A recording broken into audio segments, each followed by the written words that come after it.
All right, dude. Congratulations tonight. Let's dive in and talk about co-writing with Devin Kennedy because I was so excited to hear that. Yeah, Dev's my boy. How do you know Dev?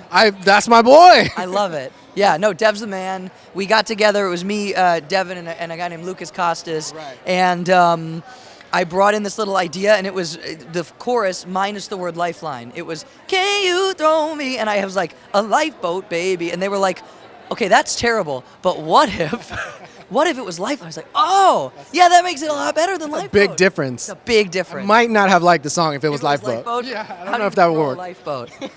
Yeah, no, but I love Dev. Dev's a man. I love those guys. Yeah. I love co-writing. That's where I started. I started off as a writer, and I wrote Michael Bolton's song for the show, and I've written a bunch of other songs. You've done it all, basically. And, I have to say, like, Kygo was that first experience for me. That was the song that you co-wrote with Kygo. Yeah. And then, you ended up releasing your own material.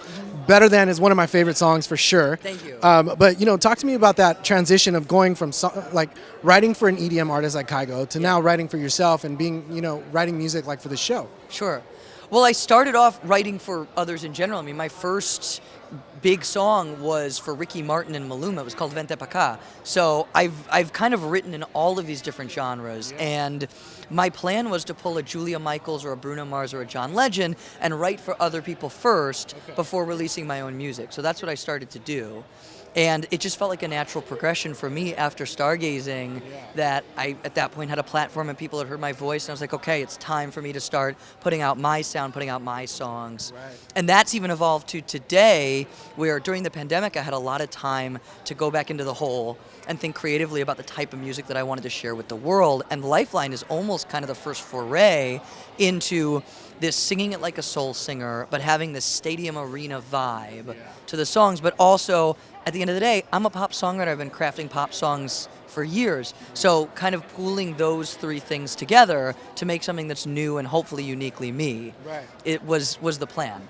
And so I'm excited I get to share it on the show. Yeah, and especially on the show, it's a brand new show, brand new audience. It's so many different music fans that are tuning in. So it's like you're guaranteed to find someone that's never listened to your style of music before. Right. So going back to tonight's performance, like what would you say was your most challenging part? Like whether it was during the performance or prepping for it? Okay, so in dress, I missed that high note. Like there was phlegm in my throat, so it came across like a bleeding. Like painful. It was really bad. I mean, it was fine, but it was like I was not happy with it. So I had that nervousness in my head all night, being like, okay, I'm gonna get up there. I hope that my throat is clear, so that note just doesn't sound like a dying cow. And I think we got a lifeboat or a lifeboat. Yeah. So I think we did okay. Yeah. That's awesome, man. Well, congratulations with tonight. I look forward to seeing you again soon. Best of luck on tour. And let's. Did I tell you? No, I'm telling you. Okay, I'm going on tour this summer in Europe. Okay. We're hitting. I'll be there. Are you coming? I'll fly to Europe. I'll go check you out. There's like 8 dates in Germany. There's like a Paris date. There's a London date. Nice. There's a Switzerland date. I don't know. There's a lot of dates. All over the world. That would be amazing. Now, what about for the U.S. fans, though? That'll come later. We haven't planned it yet. But if you're in Europe this summer, come to my tour. If you're in America later, we'll link up. What I'll do is I'll go to Devin's house. Go to Devin's house. Get his air balloon, and then go to your house. Yeah. We'll do it. I love it. Sweet.